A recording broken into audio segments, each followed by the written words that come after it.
প্রকৃতিতে নেমেছে আনন্দের ছোঁয়া। ঈদ উৎসব উদযাপনে পরিবার পরিজন আর বন্ধুদের নিয়ে হই হুল্লোড়ে মাতোয়ারা। নানা বয়সী মানুষের পদচারণায় মুখর পর্যটন কেন্দ্রগুলো।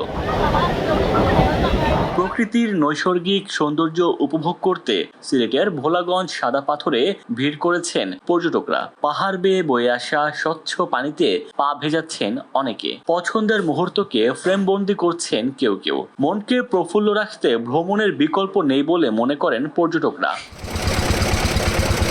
বিশ্বের বৃহত্তম সমুদ্র সৈকত কক্সবাজারেও উপচে পড়া ভিড়। স্বচ্ছ নীল জলরাশিতে দোল খাওয়া আর সমুদ্রের বালিয়াড়িতে প্রিয়জনদের সঙ্গে ঈদ আনন্দ যেন অন্যরকম এক মুহূর্তে পরিণত হয়েছে। সমুদ্রে সি বোটে ভ্রমণ আর প্যারাসেইলিংও করছেন অনেকে। নরসিংদী ড্রিম হলিডে পার্কে স্বজন ও বন্ধুদের নিয়ে আনন্দে মাতোয়ারা নানা বয়সী মানুষ। গানের তালে তালে জলকেলিতে মুখর চারপাশ। ডিস্কো গানে নেচে ঈদ আনন্দ ভাগাভাগি করছেন সবাই। ডেস্ক রিপোর্ট, দৈনিক ডেস্টিনি।